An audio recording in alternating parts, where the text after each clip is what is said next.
자, 이번 시간에는 퍼스트 오더 로직에 대해서 한번 이야기를 해보도록 할게요. 지난 시간에는 우리가 프로포지셔널 로직에 대해서 이야기를 했습니다. 자, 프로포지셔널 로직은 우리가 하나의 어떤 문장을 가지고 문장을 어떤 기호로 매핑시켜서 표현을 했어요. 이러다 보니까 기본적으로 복잡한 환경 하에서는 이 각각의 문장에 대해서 하나하나의 기호를 할당해서 하는 이런 표현력이란 관점에서 봤을 때 굉장히 많은 어려움이 있습니다. 그래서 그거를 좀 더 우리가 자연 환경에서 우리가 살아가고 있는 실세계 환경에서 좀 더 자연스러운 다양한 표현력을 가진 언어로서 퍼스트 오더 로직에 대해서 한번 이야기를 해보도록 하겠습니다. 자, 그럼 프로포지셔널 로직의 장단점부터 한번 살펴보도록 하겠습니다. 그럼 장점부터 한번 살펴보도록 하죠. 장점은 프로포지셔널 로직이 선언적인 언어라는 겁니다. 우리가 지난 시간에 이제 프로포지셔널 로직을 사용하기 위해서 문장에다가 어떤 하나의 기호를 할당을 해서 표현을 했어요. 근데 이 기호라는 거는 우리가 사실관계에 기반한 어떤 기호들을 사용을 해서 문장을 표현을 했었죠. 그래서 사실과 연관되어 있는 어떤 문장을 표현하기 때문에 우린 이거를 선언적 언어라고 이야기를 합니다. 그리고 또 partial information, 즉 부분적인 정보를 표현하기 위해서 disjunction이나 negation 같은 기호를 사용해서 충분한 표현력을 가지고 있었어요. 그리고 또 하나의 특징은 뭐냐면 compositionality, 즉 조합성이 가능했다라는 겁니다. 즉 어떤 두 개의 사실을 조합해서 새로운 사실을 하나 만들 수 있다라는 거죠. 즉 이 B11에 바람이 불고 12에 함정이 있다 라는 이 컨정션으로 연결된 이 문장은 B11의 하나의 개념과 P12의 하나의 개념, 즉 이 두 개념이 합쳐져서 만들어진 새로운 문장이다 라는 거죠. 그래서 이런 단일의 하나의 문장들을 이용을 해서 우리는 어떤 조합된 문장을 만들어낼 수 있습니다. 이게 기본적으로 프로포지셔널 로직에서 사용하는 조합성이라는 특징이에요. 그럼 단점은 뭐냐? 단점은 뭐냐 하면 기본적으로 환경에 어떤 많은 오브젝트들이 있을 때 그 오브젝트들 사이의 관계를 표현하는데 굉장히 표현력이 부족하다라는 거였죠. 자, 이게 어떤 이야기냐면 우리가 지난 시간에 했던 원푸스 월드의 예를 들어보자고요. 그러면 원푸스 월드가 우리가 기본적으로 어떤 이런 4 곱하기 4의 형태의 이 칸들로 채워져 있는데 어떤 한 칸에 함정이 있다라는 의미는 이 칸 주변에 여기 요 칸에 바람이 분다라는 특징을 가지고 있잖아요. 그래서 우리가 지난 시간에 했던 이 프로포셔널 로직을 사용해서 이걸 어떻게 표현할 수 있냐에 대해서 이런 형태로 표현을 했다라는 겁니다. 즉 1-1칸에 바람이 분다라는 거는 1-2칸에 함정이 있거나 2-1칸에 함정이 있다라는 의미라는 거죠. 다른 말로 반대로 두고 성립이 가능하죠. P12, 즉 1-2칸에 함정이 있거나 2-1칸에 함정이 있으면 1-1칸에는 반드시 바람이 분다라는 겁니다. 그래서 우리가 이러한 형태로 프로포지셔널 로직을 이용을 해서 우리는 어떤 1-1칸 주변에 바람이 불고 1-1에 바람이 불고 있으면 1-2칸이나 2-1칸에 함정이 있다라는 걸 나타낼 수 있었다라는 겁니다. 그러면 결국 우리가 이거는 지금 첫 번째 칸에 바람이 불 경우잖아요. 그럼 우리가 전체 이 4 곱하기 4로 구성되어 있는 원푸스 월드를 표현해야 된다라고 한다면 바람의 케이스의 경우에만 하더라도 이거를 결국 16개의 어떤 조합된 문장으로 표현을 했어야 돼요. 그죠? 결국 문장이 굉장히 많아진다라는 거죠. 그러면 결국 바람만 부는 걸로 끝나느냐? 바람이 부는 게 아니라 뭐 냄새의 경우도 있을 거고요. 굉장히 다양한 경우에 대해서 이런 모든 문장들을 다 만들어내야 됐었다라는 거죠. 이러한 측면에서 프로포셔널 로직이라는 것 자체가 굉장히 표현력이 부족하다라는 겁니다. 우리가 이거를 자연스러운 그냥 말로 표현을 한다면 그냥 단순히 함정이 있는 주변 칸에는 바람이 분다. 이렇게 하나의 쉬운 문장으로 표현할 수 있음에도 불구하고 우리가 프로포지셔널 로직을 사용할 때는 굉장히 다양한 선언적인 어떤 하나의 기호들을 가지고 있는 문장들을 이용을 해서 표현을 했어야 됐다라는 거죠. 이러한 관점에서 프로포지셔널 로직의 단점은 바로 표현력이 부족하다라는 겁니다. 자, 그래서 퍼스트 오더 로직에 대해서 한번 이야기를 해보도록 할게요. 우리가 앞서 살펴본 이제 프로포지셔널 로직 같은 경우에는 세 개가 무엇을 표현하고 있냐 하면 팩트라는 어떤 하나의 문장이 가지고 있는 진실의 여부에 대해서 표현하고 있다라는 겁니다. 그런데 우리가 지금 배우고자 하는 이 퍼스트 오더 로직은 세상이 어떤 걸로 구성되어 있냐면 하나의 객체들, 그리고 객체들 사이의 관계들, 그리고 어떤 펑션으로 구성되어 있다라고 이야기를 하고 있습니다. 우리가 프로포지셔널 로직에서는 어떤 문장에 대해서 하나의 기호로 표현을 했고요. 그리고 이 기호가 어떤 사실의 유무, 즉 true냐, false냐를 가지고 있었어요. 그래서 이 true냐, false냐에 따라서 이 문장 하나하나가 true인지 false인지를 구분하는 형태로 우리는 로직을 기술을 했었습니다.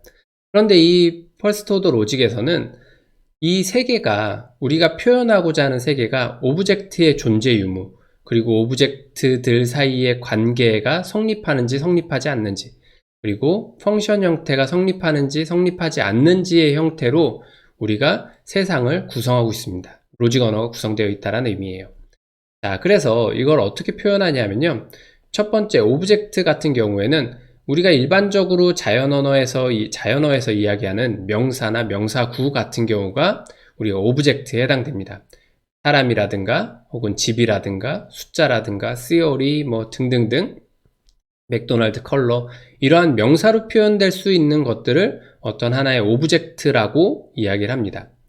릴레이션 같은 경우에는 두 가지 종류가 있는데, 기본적으로 릴레이션은 동사나 동사구를 의미합니다. 그래서 이 릴레이션에는 말씀드린 것처럼 이제 두 가지 형태가 존재하는데요.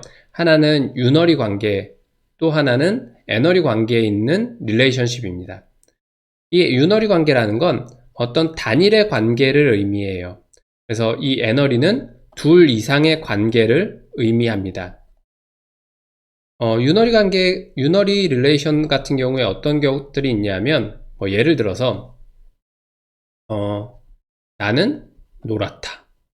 이런 형태로 어떤 개체가, 오브젝트가 단 하나만 들어가는 어떤 관계들, 이러한 것들을 우리는 유너리라고 이야기를 하고요. 다른 말로는 프로퍼티, 즉 한국말로는 속성이라고 보통 많이들 이야기를 합니다. 그래서 여기 뒤에 나와 있는 예제들처럼 빨갛다, 둥글다, 이런 형태의 어떤 하나의 객체가 가질 수 있는 그런 릴레이션, 이러한 것들을 우리는 프로퍼티라고 이야기를 합니다. 그리고 릴레이션이라고 이야기를 했을 때는 보통 애너리 관계들을 주로 많이들 이야기를 하는데요. 과연 형제관계. 형제관계라는 건 두 개의 객체가 만나야 형제관계가 이루어지잖아요. 그죠? 그리고 어떤 것은 어떤 것보다 크다. 이런 비교의 관계. 이런 것처럼 둘 이상의 객체가 만나서 이루어지는 관계를 우리는 애너리 릴레이션이라고 이야기를 합니다. 그냥 통상적으로 이 유너리 릴레이션 같은 경우를 프로퍼티라고 이야기를 하고요. 그리고 릴레이션이라고 그냥 일반적으로 이야기를 할 때는 이러한 형태를 보통 릴레이션이라고 이야기를 합니다. 그 다음에 펑션은 릴레이션의 한 가지 유형이에요. 한 가지 유형인데 어떤 유형이냐면 주어진 인풋에 대해서 주어진 값이 단 하나일 경우에 우리는 펑션이라고 이야기를 합니다. 즉 무슨 얘기냐면 입력으로서 무엇인가 하나가 주어졌어요. 그런데 그것에 대한 아웃풋도 역시나 하나다라는 거죠. 다른 말로 어떤 예제들이 있냐면 father of, 보통 일반적으로 실세계에는 그렇지 않을 수도 있긴 하겠습니다만 우리가 일반적으로 생각해보면 아버지의 관계는 한 사람에 대해서 한 명만 존재하잖아요. 이런 경우로 우리는 펑션이라고 이야기를 합니다. 그리고 best friend, 가장 최고의 절친, 가장 친한 친구 한 명을 꼽으라 그러면 그 한 명에 대해서 리턴되는 값은 하나잖아요. 그죠? 그렇기 때문에 이 best friend라는 이 관계도 펑션에 해당될 수 있습니다. 그리고 야구 게임의 3이닝도 하나밖에 없는 거죠. 이런 것처럼 우리가 어떤 하나의 객체가 하나의 객체하고만 관계가 있을 때 그걸 펑션이라고 이야기를 합니다. 그럼 앞서 봤던 브라더 오브는 왜 펑션이 아닐까요? 형제는 여러 명이 존재할 수 있잖아요. 그죠? 그렇기 때문에 브라더 오브는 펑션에 해당되지 않습니다. 그래서 펑션이라는 거는 릴레이션의 한 가지 유형인데 하나에 대해서 하나의 값만 가지고 있는 경우를 우리는 펑션이라고 별도의 형태로 이야기를 합니다. 자, 그럼 퍼스트 오더 로직의 모델에 대해서 이야기를 해보도록 하죠. 우리가 이 프로포지셔널 로직에서는 우리가 모델에 대해서 어떻게 정의를 했냐 하면, 모델이 어떤 문장들에 대해서 각각 문장들이 true 값이나 false 값을 가지고 있는 이러한 형태를 우리는 하나의 모델이라고 이야기를 했어요. 그런데 이 퍼스트 오더 로직에서의 모델은 앞서 설명드린 것처럼 어떤 오브젝트, 그리고 오브젝트들끼리의 릴레이션, 그리고 오브젝트와 하나의 오브젝트가 연관되어 있는 펑션으로 구성이 되어 있습니다. 그래서 우리가 이 퍼스트 오더 로직에서의 모델은 아래에 있는 그림처럼 이렇게 설명을 할 수 있어요. 실제 우리가 바라보는 세계를 실제 오브젝트와 릴레이션과 펑션으로 구성되어 있다라고 세계를 바라보는 거죠.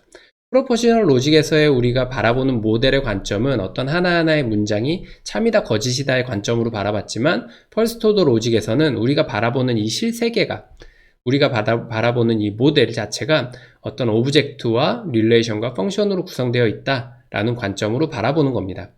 그래서 지금 이 아래쪽에 존재하는 이 모델들에 대해서 이야기를 해보면, 이 모델은 우선 기본적으로 5개의 오브젝트로 구성이 되어 있어요. 첫 번째 오브젝트, 그리고 두 번째 오브젝트, 세 번째 오브젝트, 네 번째 오브젝트, 다섯 번째 오브젝트, 이렇게 5개의 오브젝트로 구성이 되어 있습니다. 그리고 2개의 바이너리 릴레이션으로 구성되어 있어요. 즉 바이너리라니까 2개가 연관되어 있는 관계로 구성되어 있다는 거죠. 자, 2개가 어떤 거겠어요? 자, 여기서 한번 여러분들이 생각을 해보시죠. 바로 브라더와 onhead라는 이 관계입니다. 자, 브라더는 지금 2개의 펄슨 객체가 지금 연관되어 있는 거죠. 그리고 onhead라는 이 릴레이션은 왕관과 사람이 연관되어 있습니다. 즉 2개의 객체가 연관되어 있는 거죠. 그래서 여기서 2개의 릴레이션이 존재하고요. 그 다음에 3개의 유너리 릴레이션이 존재하고 있어요. 유너리 릴레이션이라는 건 아까 말씀드렸다시피 어떤 객체가 하나의 관계만으로 구성되어 있을 경우는 우리는 유너리 릴레이션, 즉 다른 말로 우리는 속성이라고 이야기를 했어요. 즉 여기서의 속성은 파란색으로 표시되어 있는 것들을 의미합니다. 크라운, 펄슨, 그리고 킹, 이렇게 3개가 있다라는 거죠. 이것은 제가 이거를 아직 어떤 무엇인가로 표현하지 않았기 때문에 그냥 이것이라고 이야기를 할게요. 이것은 왕관이다, 이것은 사람이다, 이것은 왕이다, 이런 것처럼 어떤 하나의 관계로 표현되잖아요. 그래서 이러한 것들이 유너리 릴레이션이라고 할 수 있습니다. 그 다음에 또 하나는 하나의 펑션을 가지고 있습니다. 어떤 펑션이냐면 left leg라는 펑션으로 구성이 되어 있어요. 지금 이 두 객체, 오브젝트 2개가 있는데요. 이 오브젝트에 대해서 left leg이라는 이 릴레이션은, 즉 우리가 하나의 관계만으로 구성되어 있는 걸 우리는 펑션이라고 이야기한다 그랬잖아요. 그래서 left leg라는 이 릴레이션은 이 객체에 대해서 요 왼쪽 다리, 사람마다 왼쪽 다리는 하나씩만 있잖아요. 그죠? 그러니까 요 객체 하나만을 리턴을 합니다. 그러니까 이 left leg라는 이 릴레이션은 펑션이 되는 거겠죠. 자, 왜냐하면 하나의 객체에 대해서 하나의 리턴 밸류만을 가지고 있기 때문에 left leg은 하나의 펑션으로 취급됩니다. 그래서 우리가 바라보는 이 퍼스트 오더 로직에서의 모델은 이렇게 오브젝트들, 그리고 릴레이션들, 그리고 펑션으로 구성되어 있다라는 관점으로 바라보는 겁니다. 그래서 이 각각의 이 오브젝트들, 그리고 릴레이션들, 펑션들에 대해서 진리 값을 갖는 형태로 이 퍼스트 로직의 시멘틱스가 구성이 되어 있습니다. 자, 퍼스트 오더 로직의 신텍스부터 한번 살펴보도록 할게요. 첫 번째는 상수가 있습니다. 상수는 이런 것처럼 king, John, UCB 이런 것처럼 특정 문자열을 가지고 하나의 객체를 나타내는 형태를 우리는 상수라고 이야기를 합니다. 그리고 predicate은 어떤 관계들을 나타내는 걸 의미하고요. 그리고 펑션은 아까 말씀드린 것처럼 어떤 관계의 하나의 유형인데 어떤 입력 객체 하나에 대해서 하나의 객체만을 매핑하는 그러한 형태의 릴레이션을 우리는 펑션이라고 이야기를 합니다. 그리고 여기서는 다양한 형태의 변수들이 사용될 수 있어요. 그래서 여러가지 x, y, a, b 등등등의 베리어블이라고 하는 변수들이 사용되고 있고요. 그리고 커넥티브, 우리가 앞서 프로포지셔널 로직에서 했던 컨정션, 디스정션, 니게이션, 임플리케이션 등등에 대한 이러한 형태의 커넥티브가 사용되고 있습니다. 그리고 이퀄리티, 동일하다라는 걸 나타내는 이퀄리티 기호가 사용되고 있고요. 그리고 또 하나 펄스 오더 로직에서의 특이한 점은 퀀티파이어, 우리는 한정사라고 이야기를 하는데 이 한정사의 개념을 사용해서 우리는 어떤 문장들을 표현을 하고 있습니다. 한정사에 대한 건 조금 이따가 다시 한번 자세히 이야기를 해보도록 할게요. 자, 첫 번째, 텀이라고 부르는 것들. 텀이라고 부르는 것들은 우리가 어떤 하나의 객체를 나타내는 일종의 상수를 의미합니다. 상수를 의미하고요. 그래서 텀이라고 부르는 각각 하나하나들은 전부 다 이렇게 일종의 킹 존이라는 객체, 그리고 E라는 어떤 객체, U10이라는 어떤 객체, 각각 객체를 나타냅니다. 다음으로 이제 아토믹 센텐스는 뭐냐면 기본적으로 펄스 오더 로직에서 사용되는 어떤 문장의 형태를 우리는 가장 간단한 형태의 문장 형태를 아토믹 센텐스라고 이야기를 합니다. 그래서 우리가 앞서 이제 프리디킷을 뭐라고 이제 정의를 했냐면 어떤 관계라고 정의를 했어요. 자, 관계들의 어떤 심볼을 사용을 해서 텀들의 리스트를 가지고 있는 형태를 우리는 아토믹 센텐스라고 이야기를 합니다. 즉 아래 예시에서 보는 것처럼 브라더라는 관계가 있죠. 거기에 리차드와 존이라는 이 두 개의 텀들, 즉 상수들이 있는데, 즉 리차드와 존은 형제 관계다 라는 요 하나가 바로 프리디킷 심볼, 즉 관계에 의해서 맺어진 두 객체 사이의 문장이잖아요. 그래서 우리는 이거를 아토믹 센텐스라고, 기본적인 원자적 문장, 아주 펄스 오더 로직을 이루고 있는 기본적인 문장 단위다 라고 이야기를 합니다. 그래서 이런 형태도 가능합니다. 자, 리차드의 아빠와 이거는 지금 하나의 관계를 가지고 있으니까 얘는 펑션이라고 할 수 있겠네요. 그죠? 보통 일반적으로 실생에는 아까도 말씀드렸다시피 실생은 그렇지 않을 수 있습니다만 우리가 일반적으로 로직을 표현할 때 아빠는 이제 하나다라고 이야기를 하니까요. 그리고 존의 엄마는 결혼한 관계다. 이것도 이제 하나의 원자적 문장이라고 해석할 수 있습니다. 자, 그 다음에 컴플렉스 센텐스, 복합 문장은 무엇이냐면, 복합 문장이라는 말은 어떤 기본적인 아토믹 센텐스, 문장과 문장들이 커넥티브를 가지고 이어져 있는 그런 형태를 우리는 컴플렉스 센텐스라고 이야기를 합니다. 컨정션이라든가 디스정션이라든가 이런 임플리케이션이라든가 기타 등등등 이런 기호들을 사용돼서 만들어진 문장들을 우리는 컴플렉스 센텐스라고 이야기를 합니다. 그래서 기본적인 펄스 오더 로직의 기본적인 구성 단위인 아토믹 센텐스들이 복합적으로 모여져서 만들어진 문장들을 컴플렉스 센텐스라고 이야기를 해요. 그래서 아래쪽에 있는 예제처럼 리차드와 왼쪽 다리, 리차드의 왼쪽 다리, 얘는 왼쪽 다리는 펑션이죠. 그리고 저는 형제 관계가 아니다. 이런 형태들. 좀 웃긴 문장이네요. 리차드와 존은 브라더 관계이고, 형제 관계이고, 존과 리차드는 브라더 관계이다. 이것도 당연한 문장이네요. 그죠? 브라더 관계의 앞뒤를 바꾼 거니까, 앞뒤를 바꿔도 브라더 관계가 성립하잖아요. 그죠? 리차드가 왕이거나, 존이 왕이거나. 일반적으로 왕은 이제 한 시대에는 한 명밖에 있을 수 없으니까요. 당연한 문장이 되겠죠. 이런 형태를 우리는 컴플렉스 센텐스라고 이야기를 합니다. 자, 다음으로 이제 퀀티파이어에 대해서 이야기를 해보도록 하죠. 퀀티파이어를 이제 한정사라고 부르는데요. 이 한정사라는 이 퀀티파이어가 펄스 오더 로직에서 프로포지셔널 로직과 이제 다른 큰 특징 중에 하나입니다. 어떨 때 사용하냐면 오브젝트들의 전체 집합에 대해서 어떤 속성을 표현하고 싶을 때 우리는 퀀티파이어라는 걸 이용을 합니다. 자, 가령 예를 들어서 아까 우리가 살펴봤던 리처드하고 존이라는 이제 이 두 명의 사람이 있어요. 근데 우리가 표현하고 싶은 문장이 뭐냐면 모두 왕이다 라는 걸 표현하고 싶어요. 그러면 우리가 프로포지셔널 로직의 관점으로 이걸 표현을 한다면 뭐 예를 들어서 리차드는 왕이다 라는 문장을 표현을 하고요. 존은 왕이다 라는 문장을 표현을 할 거예요. 지금은 이제 두 명이니까 이렇게 표현하는 게 가능했어요. 근데 가령 예를 들어서 이게 100명이 있다라고 가정을 하자고요. 그럼 100명이 있으면 이거를 문장을 100개를 작성을 했었어야 됐어요.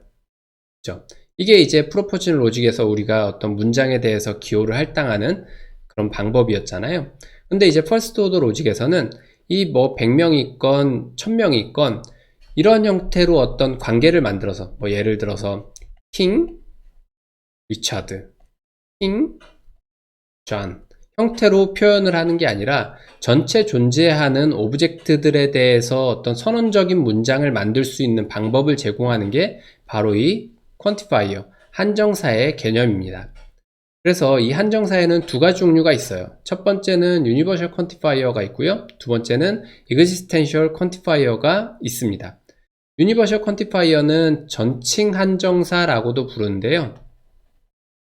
이게 어떤 개념이냐면 우리가 지식 베이스에 가지고 있는 모든 오브젝트에 해당되는 어떤 스테이트먼트, 즉 문장을 만들 때 이용하는 한정사의 개념입니다.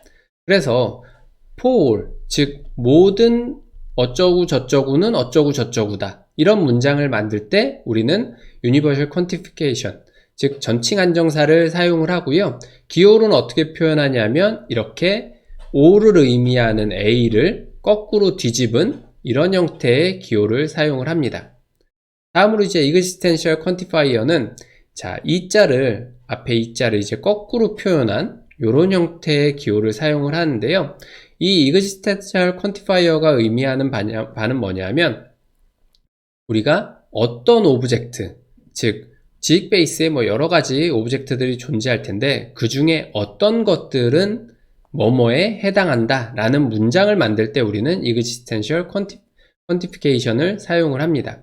그래서 이걸 어떻게 해석하냐면 이런 문장으로 해석한다라는 거죠.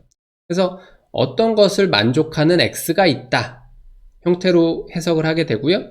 그리고 어떤 X에 대해서 뭐뭐뭐뭐 하다 라는 형태의 문장을 기술하고 싶을 때 우리는 이 existential quantification을 사용을 합니다. 뭐 예를 들어서 아이스크림을 좋아한다. 근데 모든 사람이 아이스크림을 좋아하진 않잖아요. 그죠? 그러니까 어떤 사람들은 아이스크림을 좋아한다. 이런 문장을 만들 때 바로 existential quantification을 사용을 합니다. 그래서 이렇게 퀀티파이어는 두 가지 종류가 있습니다. universal quantification과 existential quantification 두 가지 종류가 존재하고요. 뒤에서 이제 좀 더 자세히 이야기를 해보도록 할게요. 자, 다음으로 equality입니다. equality는 마찬가지로 두 개의 문장이 어떤 같다라는 의미를 내포하고 있습니다. 그래서 두 개의 객체가 동일하다는 의미를 가지고 있는 거고요. 아래쪽에 있는 예시처럼 존의 아빠는 헨리이다. 즉 존의 아빠라는 이 father라는 펑션에 대해서 리턴하는 값은 역시나 헨리다 라는 의미겠죠. 그래서 이 두 개가 같은 의미를 가지고 있을 때, 즉 equal 기호를 기준으로 해서 좌측이나 우측이나 동일한 의미를 가지고 있음을 표현할 때 우리는 equality, equal 기호를 사용을 해서 표현을 하게 됩니다. 자, 다음으로 이제 universal quantification에 대해서 조금 더 자세히 살펴보도록 할게요. universal quantification을 이제 어떻게 표현하냐면 아까도 말씀드렸다시피 기호는 a를 이제 all이라는 의미의 a를 뭐 실제 all인지는 모르겠습니다. 어쨌든 a를 거꾸로 뒤집은 형태의 기호를 사용을 하고요. 그 뒤에 변수를 사용을 합니다. 우리가 만들고자 하는 문장이 뭐냐면 모든 뭐 어쩌고저쩌고는 어쩌고저쩌고다 라는 거를 표현하고 싶은 거잖아요. 그래서 우리가 일반적으로 이런 퀀티파이어가 없다라면 아까도 말씀드렸다시피 리처드와 존이라는 어떤 오브젝트가 있는데 둘 다 이제 왕이다 라는 걸 표현하기 위해서 킹 리처드, 킹 좌안 이런 형태로 객체를 넣어서 표현해야 되지만 우리가 하고 싶은 건 지식베이스에 존재하는 모든 객체들에 해당될 수 있는 어떤 문장을 만들고 싶은 거잖아요. 그래서 여기에 들어가는 리차드, 좌안, 실제 인스턴스 객체가 들어가야 될 이 자리에다가 어떤 일종의 변수를 할당해서 그 변수들이 무엇이든 될 수 있다라는 의미의 문장을 만들고 싶은 거예요. 그래서 결국 이런 유니버셜 퀀티피케이션을 나타내는 이 기호에다가 뒤에 변수를 사용하고 그 변수를 포함하고 있는 문장을 만들므로써 우리는 이런 형태의 모든 뭐뭐뭐는 뭐뭐뭐 하다라는 문장을 만들 수 있는 겁니다. 그래서 예를 들어서 모든 킹은 사람이다 라는 문장을 이런 형태로 만들 수 있습니다. 이 x는 무엇이든지 될 수 있는 거고요. 그래서 모든 x, 즉 여기 x는 이제 킹이잖아요. 모든 킹은 x가 역시 사람이다 라는 형태의 임플리케이션 기호를 사용을 해서 우리는 표현할 수 있다는 거죠. 그래서 이거를 정확한 문장으로 이야기를 하면 모든 x에 대해서 x가 왕이면 x는 사람이다 라는 문장으로 표현할 수 있다라는 겁니다. 그래서 함축적으로 의미를 해서 모든 왕은 전부 사람이다 라는 개념으로 읽을 수 있다는 거죠.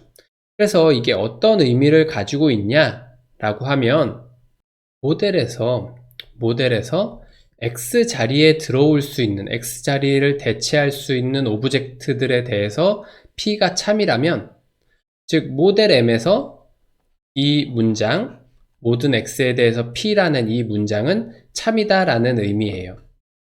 다른 말로 이야기를 한다면 우리가 어떤 P라는 문장이 있는데 그 P라는 문장에 들어갈 수 있는 변수 X에 대해서 모델에 존재하는 객체들이 참값을 갖는다면 모델 M에서 이러한 문장 모든 X에 대해서 P라는 이 문장이 참 true가 된다라는 의미입니다. 다음으로 existential quantification입니다. existential quantification은 자, 요런 이자를 거꾸로 한 요런 기호를 사용을 하고요. 그리고 변수를 사용을 하고 변수를 포함하고 있는 문장을 작성을 합니다. 자, 이러한 문장을 작성을 함으로써 어떤 x는 뭐뭐를 문장을 만족한다. 이런 형태의 우리는 문장을 표현할 때 existential quantification을 사용을 합니다. 우리가 앞서 봤던 universal quantification은 모든 x에 대해서 만약 변수의 이름이 x라면 모든 x에 대해서 만족을 해야 되지만 existential quantification은 일부 특정 x에 대해서 만족하는 무엇인가가 있다 라는 문장을 작성할 때 existential quantification을 사용을 하게 됩니다. 그래서 예를 들어서 킹 존이라는 왕의 머리에 왕관이 쓰여져 있다 라는 문장을 자 이런 existential quantification을 사용을 해서 이러한 형태로 표현할 수 있다는 거죠. 왕관인 어떤 x가 있는데 그 x가 좌안의 머리에 얹어져 있다라는 문장입니다. 자, 그래서 이런 형태를 이용을 해서 우리는 existential quantification을 사용을 할 수 있고요. 이러한 문장이 갖는 의미가 무엇이냐면 앞서 우리가 universal quantification 같은 경우에는 모델에서 어떤 변수 x를 대체할 수 있는 모든 가능한 오브젝트를 대상으로 했잖아요. 그죠? 하지만 이 existential quantification에서는 모델에서 x를 만족하는 이 변수 x를 대체할 수 있는 일부가 존재하면 일부가 참이 되도록 문장 P를 만들 수 있다면 이 문장은 모델 M에서 참이다 라는 겁니다. 그래서 universal quantification은 우리가 일반적으로 그 변수를 사용하는 자리에 모든 가능한 대체 오브젝트들을 넣었을 때 그 문장을 만족해야 되지만 existential quantification은 일부 기호에 대해서 일부 오브젝트들에 대해서 만족하는 문장이 존재한다면 우리는 true다 라고 이야기를 할 수 있다는 겁니다. 그래서 우리가 existential quantification에는 어떤 x universal quantification은 모든 x에 대해서 이러한 우리가 한정을 하고 싶을 때 이렇게 universal quantification과 existential quantification을 사용할 수 있다라는 겁니다. 자, 다음으로 이제 nested quantifier에 대해서 이야기를 해보도록 할게요. 간단히는 이제 중첩 관계를 나타냅니다. 중첩 축적된 이제 한정사들을 의미하는 거고요. 자, 이러한 형태입니다. 모든 형제들은 시블링이다 라는 거고요. 시블링이라는 게 이렇게 같은 이렇게 대에 있는 사람들을 의미합니다. 그래서 모든 x와 모든 y에 대해서 이 xy가 브라더 관계라면 xy는 시블링 관계다 라는 거고요. 이러한 이 전칭 한정사, 즉 유니버셜 퀀티피케이션이 이렇게 두 개 연달아서 나오는 경우에는 하나의 유니버셜 퀀티피케이션을 사용을 해서 두 변수들을 합쳐서 표현할 수 있다는 겁니다. 그래서 지금은 유니버셜 퀀티피케이션 기호의 x라는 변수와 유니버셜 퀀티피케이션에다가 y라는 기호를 각각 사용해서 표현하는 문장은 자, 이런 식으로 하나의 유니버셜 퀀티피케이션 기호에다가 각각 변수를 할당하는 형태로 우리는 교체해서 사용할 수 있다라는 겁니다. 그래서 아래쪽 문장을 보면 XY가 시블링 관계라면 YX도 역시나 시블링 관계다. 같은 대에 같은 학렬이라 그래야 될까요? 그러한 관계를 가지고 있다라는 겁니다. 그런데 여기서 주의해야 될 건 뭐냐면 이 한정사의 기호가 같을 경우에 가령 예를 들어서 유니버셜 퀀티피케이션에 이렇게 XY가 있으면 이거는 유니버셜 퀀티피케이션 XY로 표현할 수 있고 이그지스텐셜 퀀티피케이션 X에 이그지스텐셜 컨티피케이션 Y가 있으면 이것은 이그지스텐셜 퀀티피케이션의 XY로 표현할 수 있어요. 그런데 이 이그지스텐셜 퀀티피케이션과 유니버셜 퀀티피케이션 이 두 개가 같이 나올 때는 이 순서를 바꾸는 게 굉장히 중요한 의미를 가지고 있습니다. 그래서 이렇게 이그지스텐셜 퀀티피케이션과 유니버셜 퀀티피케이션이 나온 거를 유니버셜 퀀티피케이션과 이그지스텐셜 퀀티피케이션으로 자리를 바꾸는 게 완전히 의미가 달라진다 라는 겁니다. 그렇기 때문에 이 두 개의 자리를 바꾸는 건 사실상 시멘틱스적으로 허용되지 않습니다. 무슨 얘기냐면 이그지스텐셜 퀀티피케이션의 x에다가 유니버셜 퀀티피케이션 y를 써서 x가 y를 사랑한다 라는 관계로 만들었을 때 이 의미는 뭐냐면 세상에는 모든 사람, y는 이 유니버셜 퀀티피케이션이잖아요. 그래서 모든 사람이 사랑하는 어떤 x가 있다라는 의미고요. 그리고 유니버셜 퀀티피케이션의 y에 이그지스텐셜 퀀티피케이션 x를 붙여서 x는 y를 사랑한다 라는 문장을 만들게 되면 모든 이 세상에 존재하는 사람들은 한 사람씩을 사랑한다 라는 그런 의미를 가지고 있어요. 그래서 이 퀀티파이어를 유니버셜 퀀티피케이션과 이그지스텐셜 퀀티피케이션이 존재할 때 이 두 개의 자리를 바꾸는 건 문장의 의미가 달라지기 때문에 두 개가 동일한 의미로 해석되지 않는다라는 겁니다. 그래서 이 두 가지의 자리를 바꾸는 것이 어떤 문장의 의미를 바꾸기 때문에 이거를 주의해야 된다라는 겁니다. 자, 그 다음에 이제 퍼스트 오더 로직에서의 선언과 어떤 지리에 대해서 이야기를 해보도록 할게요. 선언이라는 건 우리가 앞에 텔 연산이라고 살펴봤죠. 우리가 프로포지셔널 로직에서 어떤 날리지 베이스 에이전트를 살펴보면서 텔이라는 연산과 에스크란 연산에 대해서 이야기를 해봤어요. 그래서 텔이라는 연산은 지식 베이스에 어떤 지식을 넣을 때 사용하는 연산이었고요. 그리고 에스크란 연산은 우리가 지식 베이스로부터 무엇인가를 질문을 하기 위한 연산이 바로 에스크에 해당됐습니다. 그래서 이 텔이라는 연산, 즉 assertion은 이러한 형태로 구성이 되어 있어요. 즉 날리지 베이스에 좌는 왕이다 라는 문장을 이 프로포셔널 로직의 퍼스트 오더 로직의 이 문장을 넣어라 라는 의미고요. 자, 날리지 베이스에 리차드는 사람이다 라는 문장을 넣어라 라는 의미입니다. 마찬가지로 모든 왕은 전부 사람이다 라는 이러한 컴플렉스 센텐스를 날리지 베이스에 넣어라 라는 형태의 연산이고요. 펄이라는 거는 말 그대로 우리가 어떤 날리지 베이스로부터 특정 사실을 물어보기 위한 형태로 구성이 되어 있습니다. 그래서 날리지 베이스에 사람인 어떤 x가 존재하냐를 물어본 거예요. 이그지스텐셜 퀀티피케이션을 써서 x가 있는데 어떤 x잖아요. 사람인 어떤 x가 존재하니? 라고 ask 연산을 한 겁니다. 그거에 대한 대답으로서 존재한다.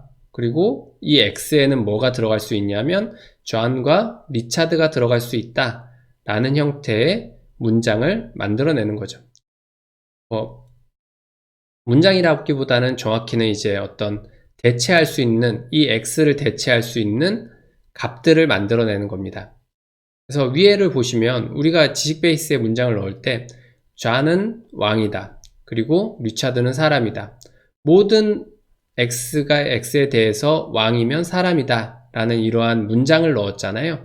이 문장으로부터 이 사람인 x가 존재하니? 라고 물어봤기 때문에 사람이라는 지식 베이스에 넣은 리차드와 그리고 이러한 문장으로부터 킹 존이기 때문에 이 존은 사람이다 라는 이 존이라는 값까지 해서 이렇게 집합의 개념으로 이 두 개의 값을 꺼낼 수가 있습니다. 그래서 지금 보면 이 x라는 변수에다가 어떤 값을 할당할 수 있다, 존과 리차드를 할당할 수 있다 라는 형태의 리턴 값을 받게 됐잖아요. 우리가 이거를 substitution이라고 이야기를 합니다. 즉 대체라고 이야기를 하는 어떤 변수에 대해서 대체 가능한 어떤 값을 가지고 리턴한 형태를 우리는 substitution이라고 이야기를 합니다. 자, 그럼 이제 퍼스트 오더 로직을 사용해서 우리가 기존에 하고 있었던 이 원푸스 월드라는 이 문제를 어떻게 표현할 수 있는지에 대해서 한번 이야기를 해보도록 할게요. 퍼스트 오더 로직을 사용해서 원푸스 월드를 어떻게 날리지 베이스 형태로 표현할 것인가에 대해서 이야기를 해보도록 하죠. 우선 기본적인 퍼셉 센텐스, 즉 환경에 대해서 입력을 받는 센텐스는 이러한 형태로 이제 구성할 수 있다라는 겁니다.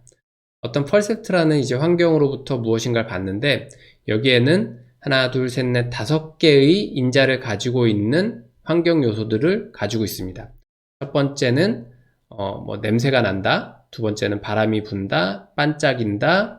이 두 개는 기본적으로 이 앞에 냄새 난다, 바람이 분다, 반짝임을 감지한다 라는 거는 기본적인 이제 연산이었고요. 그리고 이 뒤에 칸들은 이런 것들이 들어갈 수 있습니다.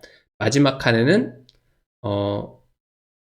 뭐가 있나요? 더 이상 갈 수 없다. 이런 관계가 있을 거 아니에요? 자, 여기 마지막 칸에서 가령 예를 들어서 이쪽으로 가는 명령을 내렸어요. 그럼 부딪혀서 더 이상 갈 수 없잖아요. 그런 형태의 값을 넣기 위한 이 네 번째 칸, 그리고 다섯 번째 칸은 이제 화살과 관련된 칸, 이렇게 5개의 센서로 구성이 되어 있고 거기에 이 뒤에 5라는 숫자는 이 원푸스 월드는 게임을 해나가면서 어떤 문제를 푸는 과정이잖아요. 그래서 결국 이 5라는 거는 어떤 의미냐면 5번째 지각을 나타냅니다. 5번째 지각. 예를 들어서 첫 번째 칸에서부터 시작해서 여기 갔으면 0번째 지각, 첫 번째 지각, 두 번째 지각, 또 이동하는 거에 대한 어떤 지각들, 시간 순서에 따른 지각 정보들이 있잖아요. 그러한 몇 번째로 지각을 받았는가를 의미해요. 그래서 이러한 형태로 이제 퍼셉 정보를 표현할 수 있고요. 그리고 원푸스 월드에서의 실제 액션과 관련된 퍼스트 오더 로직은 이런 형태로 표현할 수 있겠죠. 오른쪽으로 돌아라, 왼쪽으로 돌아라, 앞으로 가라, 쏴라, 이런 형태로 이제 표현할 수 있을 겁니다. 그리고 각각 입력받은 환경 데이터, 퍼셉 데이터로부터 현재의 상태를 이제 어떻게 표현할 수 있냐면 이렇게 표현할 수 있다는 겁니다. 여기에 TSGMC는 문장에 들어가 있는 변수들을 의미합니다. 그래서 모든 TSGMC라는 변수에 대해서 이러한 형태의 지각을 받았다면, 즉 지금 보면 요것들은 다 일종의 어떤 변수들이잖아요. 그러니까 어떤 값이든 다 들어올 수 있다라는 거죠. 자, SGMCT가 어떤 값이 됐든 브리즈라는 바람을 느꼈다라는 거는 T라는 시점에서 바람을 감지했다라는 겁니다. 즉, 이 앞에 문장은 우리가 환경으로부터 수집한 수집 데이터고요. 그리고 요 뒤에 있는 요 문장은 우리가 어떤 T라는 시점에 실제 바람을 느꼈다라는 지식으로서의 하나의 문장에 해당됩니다. 그래서 이렇게 환경에서 받은 정보에 대해서 어떻게 현재 상태를 표현할 수 있는지를 나타낸 문장들이라고 보시면 될 것 같아요. 자, 다음에 이제 reflex behavior. 즉 무슨 얘기냐면 이제 반사적인 어떤 행동을 의미합니다. T라는 시점에 글리터라는 걸 감지했다라면, 즉 T라는 시점에 대해서 반짝임을 감지했다면 T라는 시점에 grab이라는 게 가장 베스트 액션이다. 즉 grab이란 행동을 취해야 된다. 라는 형태로 이제 문장이 표현이 된 겁니다. 그래서 어떤 반사적인 행동에 의해서 나타낼 수 있는 문장들도 이러한 형태로 표현을 할 수 있다. 라는 거고요. 그리고 현재의 상태로부터 어떤 현재의 스퀘어, 즉 내가 머물고 있는 칸의 속성을 추론할 수 있습니다. 가령 예를 들어서 이 모든 ST에 대해서 위치에 있다라는 의미예요. 에이전트가 S라는 칸에, 요거는 이제 실제 존재하는 칸을 의미합니다. 이거는 아까 말씀드렸다시피 어떤 시간을 의미하고요. T라는 시점에 S라는 칸에 에이전트가 위치하고 있는데, 거기서 T라는 시점에 브리즈라는, 즉 바람을 느꼈다라는 거는 S라는 요 칸은 실제 바람이 불고 있는 칸이다 라는 거를 나타낸다 라는 거죠. 이러한 형태로 이제 각 칸에 대해서의 어떤 특성들을 우리가 펄스 오더 로직을 사용을 해서 기술을 할 수 있습니다. 그리고 우리가 함정과 관련돼서 우리가 앞서 이렇게 프로포지셔널 로직에서 만약에 이 칸에서 이제 바람을 느꼈다 라는 문장에 대해서 이렇게 작성을 했었어요. B11에서 바람을 느꼈다 라는 거는 바이컨디셔널을 써서 P12에 함정이 있거나 P21에 함정이 있거나 라는 형태로 우리는 문장을 표현했었어요.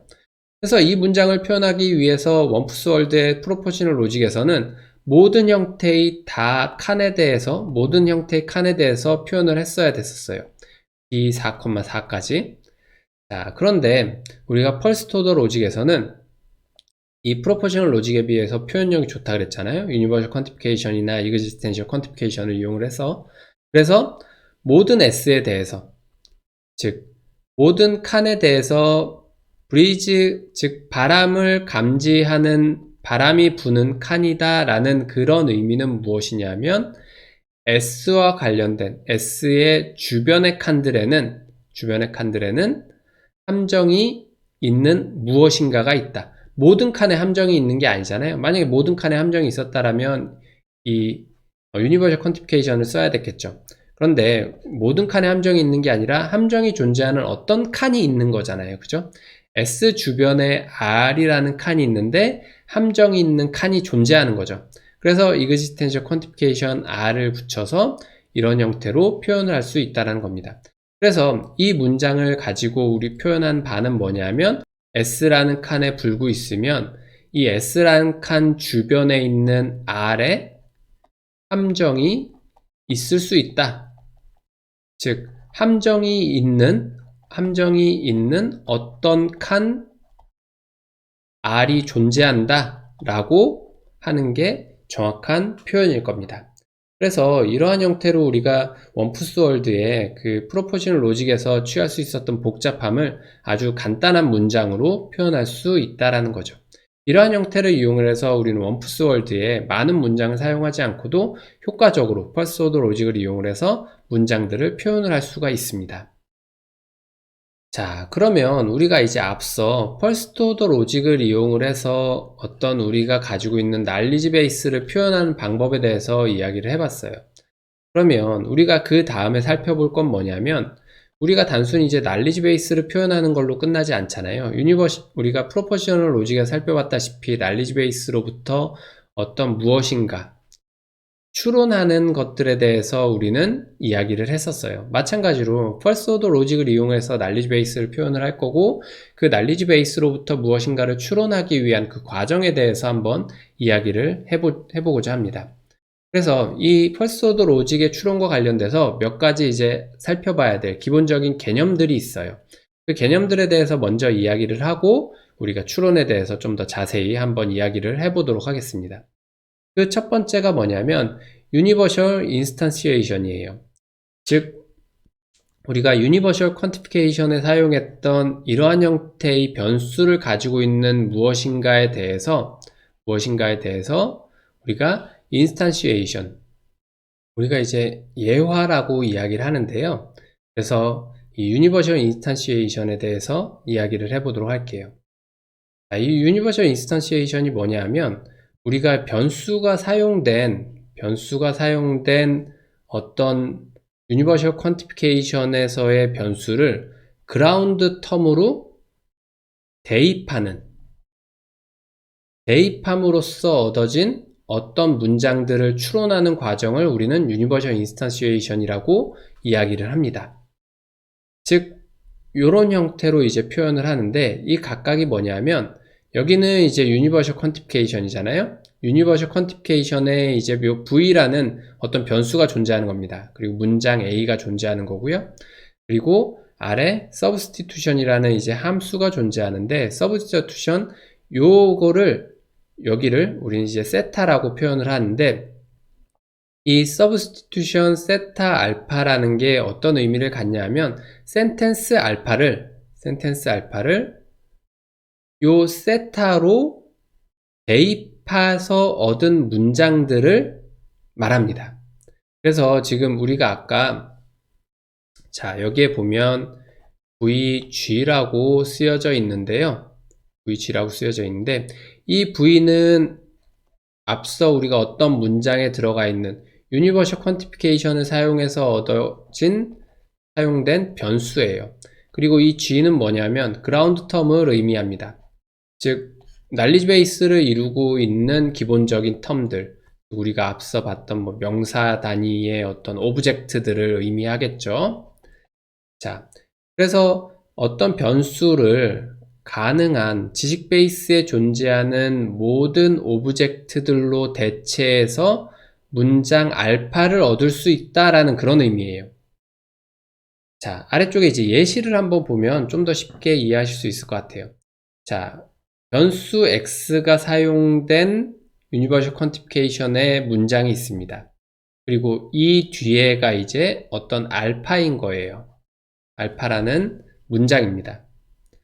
그래서 우리가 앞서 존하고 지식 베이스에 리차드하고 이 두 명의 이제 어떤 오브젝트가 있었어요. 오브젝트가 있었습니다. 이 오브젝트에 대해서 말 그대로 유니버셜 퀀티피케이션에 대한 서브스티튜션, 즉 대입을 한 거예요. 요 오브젝트들이 이렇게 두 개가 존재하기 때문에 각각의 오브젝트들을 여기에 변수에 이렇게 할당을 해서 하나의 문장을 만든 겁니다. 그래서 지금 아래쪽에 보시면 좌는 왕이고 좌니 그리디면 좌는 에빌이다 라는 하나의 문장이 만들어진 거고요.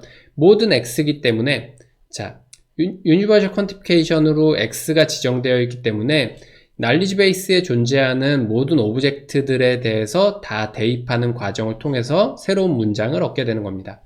그리고 리차드도 역시 오브젝트로 존재하기 때문에 리차드도 대입을 해서 리차드는 왕이고 리차드는 그리디 하면 리차드는 에빌이다 라는 문장. 그리고 그 밑에 특이한 거는 father라는 관계에 대해서 존이 들어가 있어요.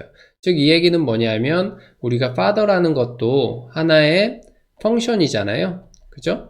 이 펑션은 하나의 입력에 대해서 하나의 아웃풋, 즉 오브젝트를 갖는 거잖아요. 이 자체도 하나의 결국에는 오브젝트라는 거죠. 그래서 이 오브젝트를 넣어서 이러한 문장들도 만들어진다라는 겁니다. 결국 우리가 유니버셜 인스탄시에이션, 전칭 이제 예화라고 이야기를 하는데, 전칭 예화.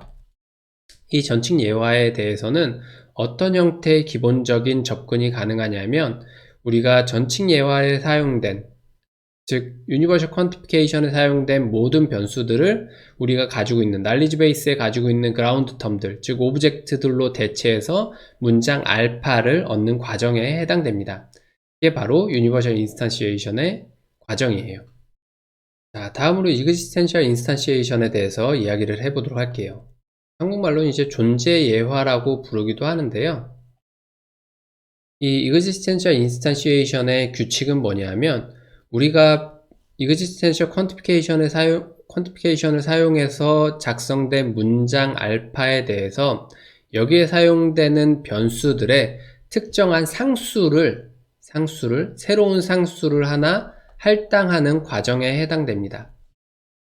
그래서 어떤 센텐스 알파와 v가 존재할 때 그리고 컨스탄트 심볼 k가 존재할 때 거기에다가 특정 난리지 베이스에 존재하지 않는 하나의 상수를 할당을 하는 겁니다. 그래서 지금 아래쪽의 문장을 보면 자, existential quantification x를 사용을 해서 어떤 x가 있는데 왕관인 어떤 x가 좌안의 머리 위에 얹어져 있다라는 의미의 이런 문장이 있어요. 여기서 existential quantification으로 선언되어 있는 변수 x에 대해서 어떤 일종의 우리가 난리지 베이스에 가지고 있지 않은 하나의 상수를 할당을 해서 이렇게 문장을 변형을 한 겁니다. 그래서 C1이라는 무엇인가가 있는데 무엇인가가 좌안 머리 위에 얹어져 있다 라는 형태로 상수를 이용을 해서 existential instantiation을 할 수 있어요. 그래서 여기서 우리가 C1이라는 새로운 상수, 즉 난리지 베이스에 존재하지 않는 새로운 상수를 뭐라고 부르냐면 스콜렘 상수라고 부릅니다. 스콜렘 상수라고 부르는 거고요. 앞서 봤던 우리가 유니버셜 인스탄시에이션 그리고 existential instantiation이 어떤 역할을 하냐면 우리가 추론이라는 과정을 통해서 새로운 사실을 결국 발견하고 싶은 거잖아요. 이 새로운 사실을 발견하기 위한 과정으로서 유니버셜 퀀티피케이션과 existential 퀀티피케이션을 일종의 상수화하기 위한 과정으로 보시면 됩니다. 그래서 이렇게 유니버셜 인스탄시에이션과 existential instantiation을 통해서 유니버셜 퀀티피케이션 그리고 existential 퀀티피케이션에 대한 새로운 문장들을 만들어낼 수 있는 거죠. 자, 다음으로 우리가 살펴볼 기본적인 개념은 뭐냐면 유니피케이션입니다. 유니피케이션은 뭐냐면 우리가 서로 다른 로지컬 익스프레션을 가지고 있는 문장들을 동일하게 볼 수 있도록 어떤 대입의 과정을 찾는 것, 서브스티튜션을 찾아내는 과정을 유니피케이션이라고 이야기를 해요. 그래서 이 유니파이라는 이 알고리즘이 하는 역할이 뭐냐면 두 개의 센텐스가 있는데 두 개의 센텐스를 동일하게 만드는 유니파이어를 반환하는 그런 형태의 알고리즘을 가지고 있습니다.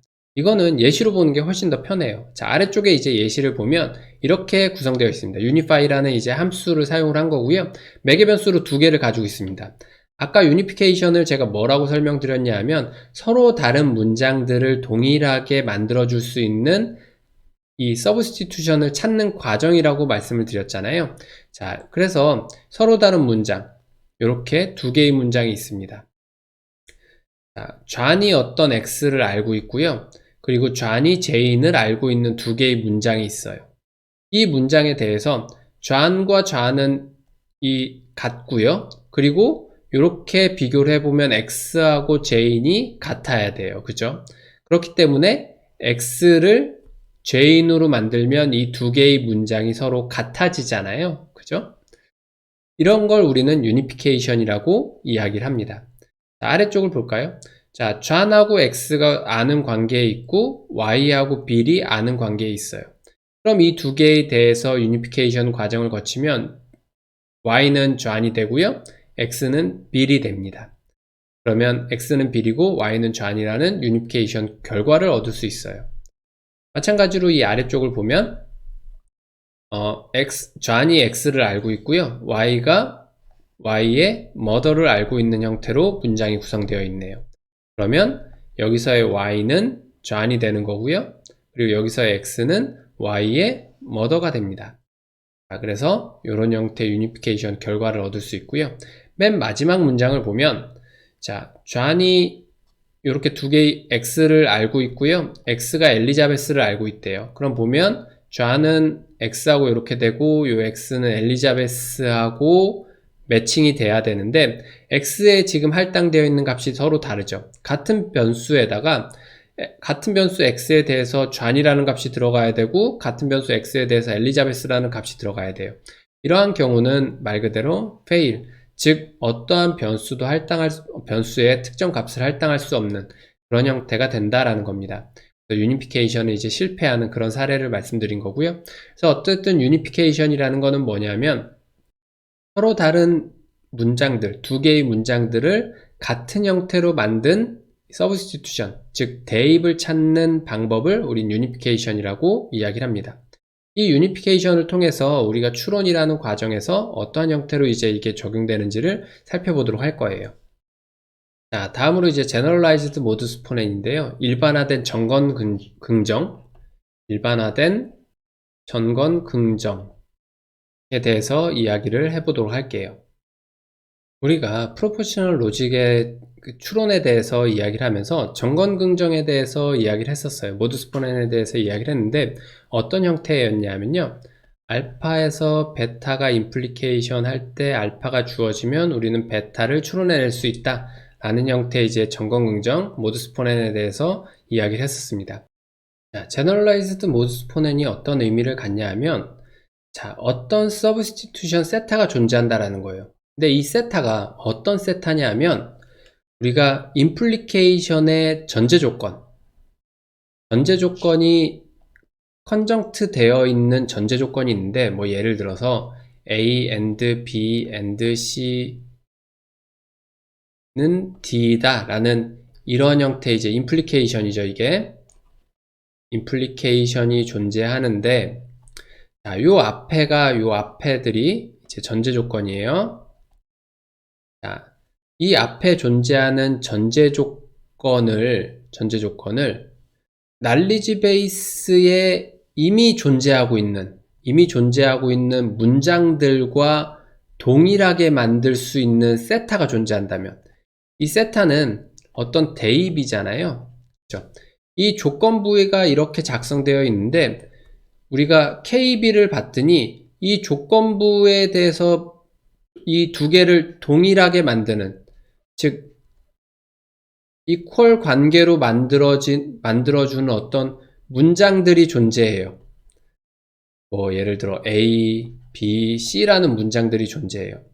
그러면 우리는 이 두 개의 문장을 동일하게 만드는 이 세타가 존재할 때, 이 대입이잖아요. 뭐 예를 들어서 아까 X는 뭐 존이다 이런 형태의 세타가 존재한다면 우리는 그로부터 임플리케이션의 컨클루전을, 즉 결론 파트를 얻을 수 있다라는 겁니다. 이 컨클루전, 이 결론을 얻을 수 있다라는 거예요. 자, 우리가 예제를 보면서 한번 이야기를 해보도록 하죠. 자, 모든 x에 대해서 x가 왕이고 x가 탐욕스럽다면 x는 악마다 라는 어떤 문장이 있어요. 자, 이 문장이 이제 임플리케이션이죠. 임플리케이션이에요. 자, 그리고 좌는 왕이다. 그리고 모든 Y는 그리디하다. 그리고 리차드와 좌는 브라더 관계이다. 라는 이런 문장들이 있어요. 자, 이게 지금 임플리케이션을 가지고 있는 거고요. 임플리케이션의 요 앞에가 이제 전제 조건이에요. 앞서 이야기한 전제 조건이고요. 여기가 이제 컨클루전에 해당돼요. 그죠? 컨클루전에 해당됩니다. 자, 그럴 때 이게 어떻게 해결돼 나가는지에 대한 과정을 보면 지금 이 문장을 요 위에 걸로 이제 표현할 수 있는 거예요.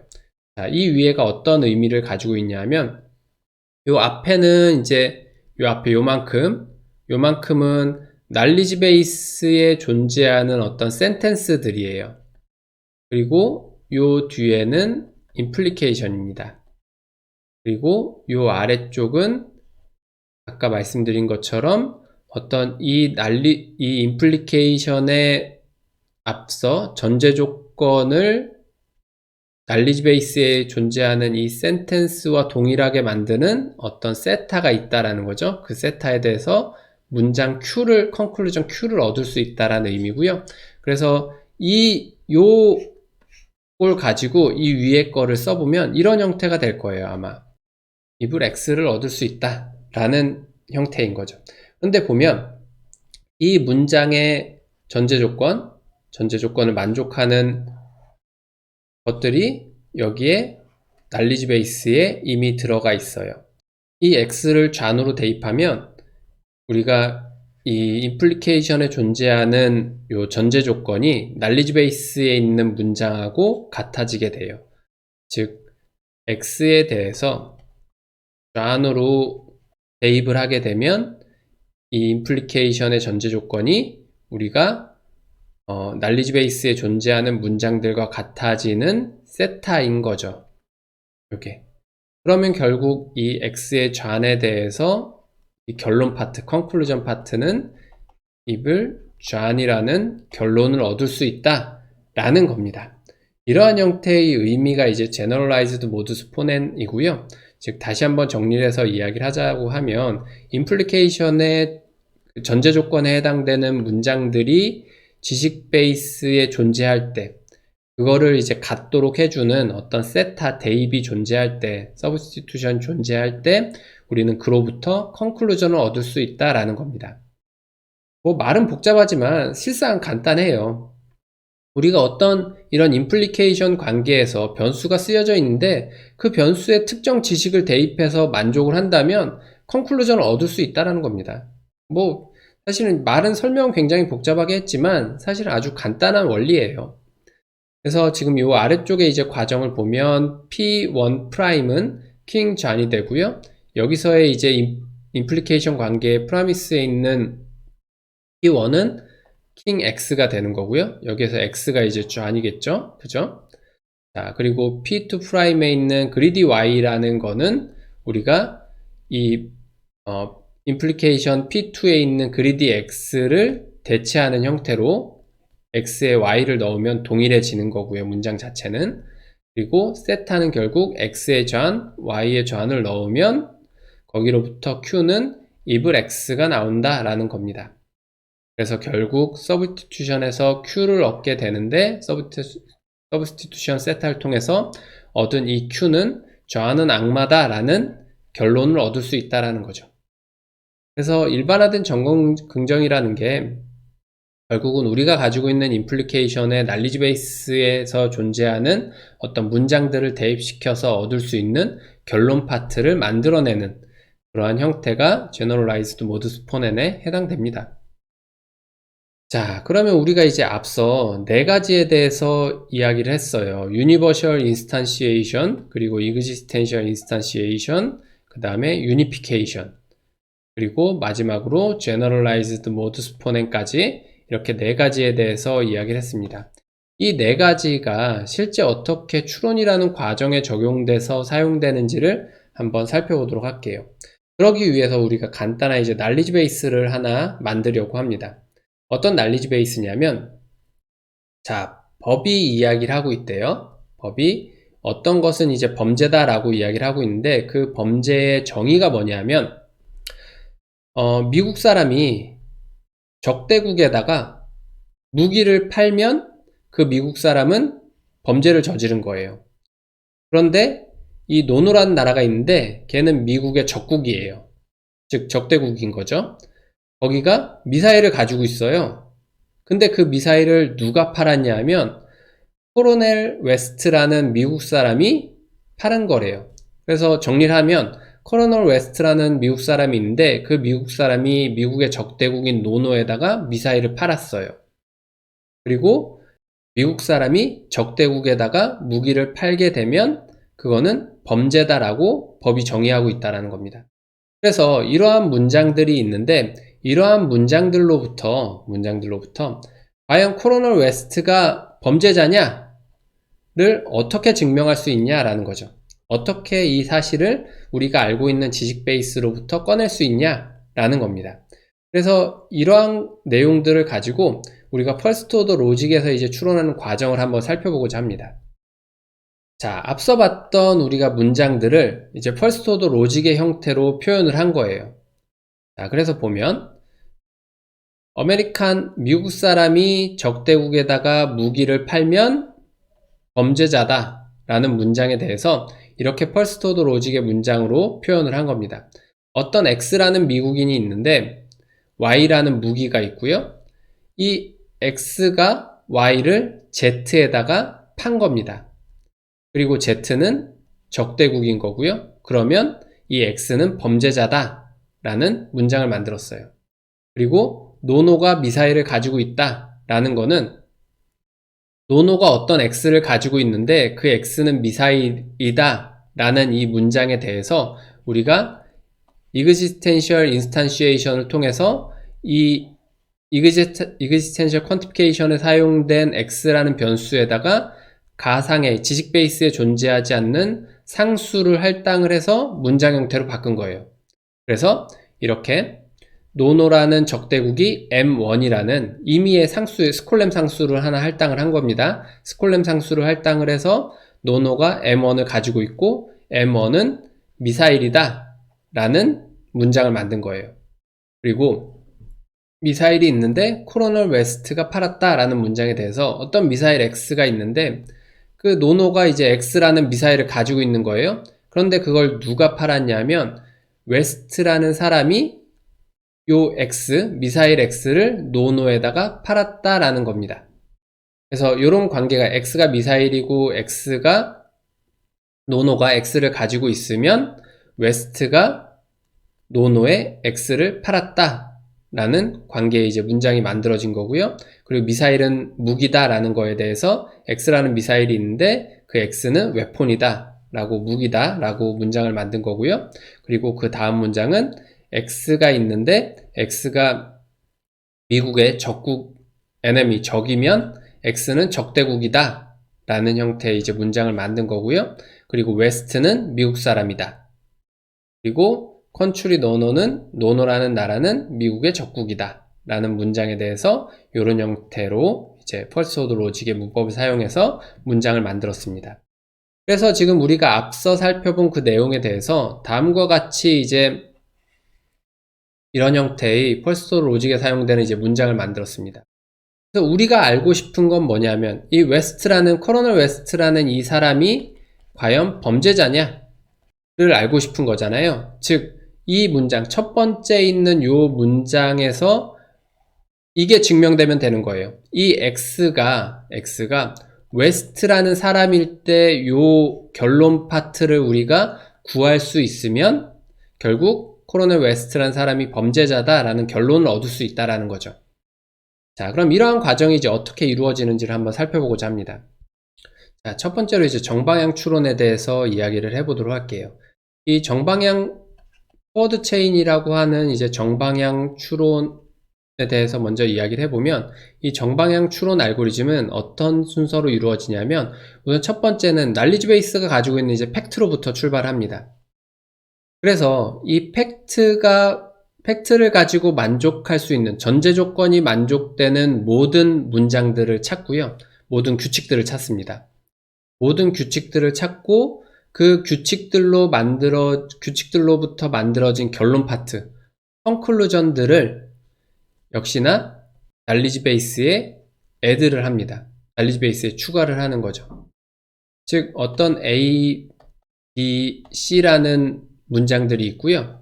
A and B면 뭐 D다, B and C면 E다 이런 문장들이 있을 때 이 팩트, 기본적으로 날리지 베이스가 가지고 있는 팩트들로부터 시작해서 이 팩트들이 만족하는 전제 조건을 가지고 있는 요 전제 조건이 만족되면 이 D라는 거를 요 팩트에 이제 추가하는 거죠. 이렇게 D라고 요 전제 조건이 만족하니까 E를 날리지 베이스에 추가합니다. 이런 형태로 팩트들로부터 시작해서 팩트들이 만족하고 있는 임플리케이션의 결론 파트를 찾아서 추가해주는 작업을 계속 반복적으로 수행을 하는 겁니다. 계속 반복을 하는데 언제까지 반복을 하냐면 쿼리에 우리가 질문하고자 하는 질문에 답을 얻을 때까지 반복을 하는 겁니다. 만약에 더 이상 추가할 새로운 사실이 없다 그러면 걔는 거짓이 되는 거죠. 즉 앞서의 예로 본다면 우리가 앞서 살펴본 팩트들로부터 쭉 규칙들을 계속 따라가면서 결론 파트를 추가해 나갑니다. 그러다가 이런 문장이 나오게 되면, 이런 문장을 발견하게 되면 이 문장은 사실, 즉 true가 되는 거고요. 만약에 쭉 반복을 했는데 더 이상 추가할 새로운 사실이 없어요. 더 이상 추가할 새로운 사실이 없으면 그게 바로 false의 형태가 됩니다. 즉 이거를 이제 만족하지 않는다는 거죠. 자, 이 과정을 좀 더 그림으로 쉽게 살펴보도록 할게요. 자, 우리가 앞서 이러한 지식들을 가지고 있었어요. 자, 웨스트는 미국 사람이다. 그리고 M1은 Existential Instantiation을 통해서 만들어진 거죠. 자, 미사일이다. 그리고 노노는 M1이라는 걸 가지고 있다. 그리고 노노는 미국의 적이다. 라는 이러한 4개의 가장 기본적인 원자적 문장들을, 아토믹 센텐스들을 가지고 있었어요. 이 문장들로부터 가능한 조합들을 만들어냅니다. 자, 앞서 어떤 문장이 있었냐면 M1이 미사일이고 또 노노가 M1을 가지고 있으면 웨스트가 M1을 노노에다 팔았다라는 이런 문장이 있었어요. 자, 이 문장에 대해서 이 두 가지 전제 조건을 통해서 만들어낼 수 있는 결론 파트인 거죠. 자, 이렇게 문장이 만들어진 거고요. 그리고 M1이 미사일이면 M1은 웨폰이다 라는 이런 규칙이 있었습니다. 그 규칙들로부터 이런 형태의 결론 파트가 지식 베이스에 추가가 된 거예요. 마찬가지로 이러한 전제 조건으로부터 이러한 결론 파트가 지식 베이스에 추가가 된 겁니다. 자, 그리고 이러한 4개의 이 추가된 이 3개의 지식과 기존에 있던 센텐스의 조합에 의해서 이 웨스트가 크리미널이라는 게 결론 파트로 우리가 얻을 수 있는 문장이에요. 그러면 결국 우리가 알고 싶은 문장은 결국 웨스트가 크리미널이냐라는 거였잖아요. 기존에 가지고 있던 이런 원자적 요 문장들로부터 시작해서 조건을 만족해 나가는 결론 파트를 계속적으로 추가를 해 나가다 보니 결론적으로 우리는 이러한 결론을 얻을 수 있었어요. 그러면 결국 우리가 궁금했었던 웨스트가 범죄자냐? 라는 결론에 대해서 하나의 트루 값을 이제 얻은 거죠. 자, 이러한 과정으로 우리가 알고 있는 기본적인 지식으로부터 만족해 나가는 규칙들을 찾아 나가면서 규칙에 대한 결론 파트를 찾아 나가는 걸 우리는 포워드 체이닝, 정방향 추론이라고 이야기를 합니다. 자, 백워드 체이닝은 반대예요. 역방향 추론이라고 이야기를 합니다.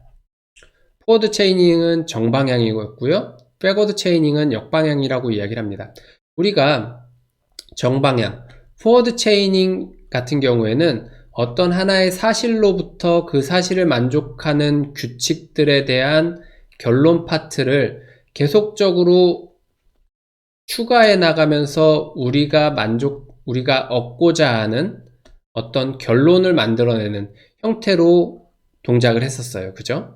그래서 우리가 어떤 규칙의 사실로부터 계속적으로 탐색을 해 나가는 거였고요. 백워드 체이닝은 반대입니다. 결론을 만족하는 전제 조건을 찾아 나가면서 완전한 결론을 만족해 나가는 전제 조건이 있을 때 우리는 그 결론에 대해서 사실 여부를 얻을 수 있는 게 바로 백워드 체이닝이에요. 그래서 어떤 규칙 A, B, and C는 D다 라는 게 있을 때 이 앞을 만족하는 문장들로부터 결론을 얻어내는 형태가 정방향 추론, 포워드 체이닝이었고요. 반대로 이 결론부터 해서 결론을 만족하는 이 전제 조건이 있는지를 찾는 게 역방향, 백워드 체이닝에 해당됩니다. 그래서 백워드 체이닝은 골로부터, 즉 규칙의 이 마지막 골로부터 역방향으로 찾아 나가는 겁니다. 이 역방향으로 찾아 나가면서 조건부를 만족하는 팩트들이 있는지를 찾는 과정이 이제 백워드 체이닝에 해당됩니다.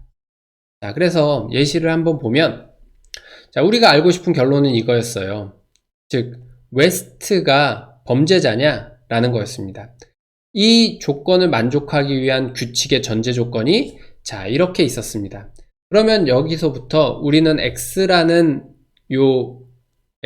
이 변수에 웨스트라는 실제의 오브젝트들을 바인딩 시키는 우리는 세타를 적용을 할 겁니다. 그래서 이 결론을 만족시키기 위해서 이러한 전제 조건 4개가 있었는데요. 이 각각의 전제 조건에 대해서 x를 west로 서브스티튜션 하게 되면, 자, 여기는 더 이상 탐색할 수 없는 만족하는 파트가 되잖아요. 자, 이거 자체가 우리가 날리지 베이스가 가지고 있는 하나의 지식이었죠. 그리고 웹폰 x에 대해서는 이거를 만족하기 위한 이런 규칙이 있었고요. 얘가 결론 파트고 얘가 전제 조건으로 하는 이러한 형태 하나의 별도의 규칙이 있었습니다. 그렇죠? 그리고 그래서 y에는 우리가 하나의 m1이라는 실제 문장을 바인딩한 어떤 값으로 인스탄시에이션을 할 수 있었고요. 그리고 셀 x, y, z에 대해서는, 자, 요 x에 대해서는 우리가 이미 west라는 요 오브젝트 값을 할당을 했었고요. 그죠? 그리고 이 전제 조건으로부터 미슬 m1이라고 우리가 knowledge base에 이미 할당되어 있는 어떤 문장이 있었어요. 마찬가지로 owns, nono, m1이 있었고요. 이 문장들로부터 요 y는 m1이고 우리가 앞서 y는 m1에 할당을 했었죠. 그리고 z는 nono라는 오브젝트 값을 우리가 대입할 수 있었어요. 서브스티튜션 할 수 있는 거죠. 자, 그리고 나서 요 마지막에 대해서는 nono가 적국이다 라고 우리는 z라는 변수에 대해서 이렇게 우린 서브스티튜션을 이미 구했어요. 그래서 이 nono에 대해서 적대국이라는 결론을 만족시키기 위한 전제 조건이 존재했었고요. 이 전제 조건은 knowledge base에 존재하는 하나의 문장이었죠. 결국 이러한 과정을 통해서 우리가 결론 파트로부터 시작해서 결론 파트를 이루고 있는 전제 조건들을 찾고요. 그리고 각각의 전제 조건들이 knowledge base로부터 만족이 되는지 안 되는지를 substitution이라는 과정을 통해서 증명해 나감으로써 우리가 결국 얻고자 하는 이 결론을 얻을 수 있다라는 겁니다. 이러한 과정을 통해서 결론부터 시작해서 우리가 전제 조건을 탐색해 나가면서 우리가 원하는 지리에 대한 답을 얻는 그런 과정이 바로 백워드 체이닝에 해당됩니다. 그래서 정리를 하자면 포워드 체이닝은 우리가 어떤 전제 조건을 만족하는 결론 파트를 찾아 나가는 그런 형태였고요. 백워드 체이닝은 결론 파트부터 시작해서 결론 파트를 만족하는 전제 조건이 존재하는지를 찾는 그러한 형태가 백워드 체이닝에 해당됩니다. 그래서 이 두 가지 방법을 통해서 우리는 퍼스트 오더 로직 형태로 표현된 knowledge base에 대해서 우리가 원하고자 하는 지리에 대한 결과를 얻을 수 있다. 즉 추론이라는 과정을 통해서 우리가 얻고자 하는 결론을 얻을 수 있다라는 겁니다. 자, 지금까지 퍼스트 오더 로직에 대해서 이야기를 했어요. 자, 우리가 앞서 봤던 프로포지셔널 로직에 비해서 좀 더 복잡한 건 사실입니다. 복잡할 수밖에 없었던 이유는 뭐냐면 프로포지셔널 로직에 비해서 퍼스트 오더 로직이 당연히 표현력이 좋기 때문이고요. 표현력이 좋다라는 건 결국 프로포지셔널 로직에 비해서 여러 가지 방법들을 통해서 우리가 실세계에서 말하고자 하는 것들을 더 잘 표현할 수 있는 어떤 방법들이 필요한 거고, 그 방법들이 당연히 프로포지셔널 로직에 비해서는 더 복잡하기 때문에 좀 더 좋은 표현력을 가지고 있었던 거라고 이야기를 할 수 있겠죠. 그래서 이런 퍼스트 오더 로직을 이용을 해서 우리가 표현하고자 하는 여러 가지 것들을 표현할 수 있고요. 그리고 추론이라는 과정을 통해서 우리가 기존에 알지 못했던 새로운 사실을 발견하는 그러한 형태의 우리가 에이전트를 구현을 할 수 있습니다. 그래서 최근까지 이 퍼스트 오더 로직의 기본적인 이 형태를 따르는 건 아니지만 우리가 최근까지도 지식을 활용한 AI에 대해서 많은 연구들이 이루어지고 있습니다. 단순히 우리가 지금까지 배웠던, 여러분들이 지금까지 알고 있었던 딥러닝이나 이런 것처럼 어떤 학습이라는 과정을 통해서 이루어지는 방법이 아니라 우리가 알고 있는 지식들을 잘 정립해서 컴퓨터한테 넣어줌으로써 새로운 것들을 발견할 수 있는 이러한 형태의 지식을 활용하는 인공지능에 대한 연구도 역시나 활발하게 이루어지고 있다는 거죠. 아주 간단히는 IBM 왓슨이 2011년도에 제퍼디라는 키드쇼에 나가서 우승을 했잖아요. 그때 활용한 한 가지의 방법이 지식을 활용한 질의응답이었습니다. 예를 들어서 우리가 알고 있는 지식들을 인터넷으로부터 수집한 지식들이죠. 그래서 뭐 어떤 영화가 있는데 영화의 감독은 누구고 또 이 영화의 뭐 어떤 모티브가 된 뭐 작품은 무엇이고 뭐 이러한 형태로 이제 지식을 표현하고 이 지식으로부터 어떤 정확한 답을 유추해내는 그런 형태의 방법도 사용을 했었습니다.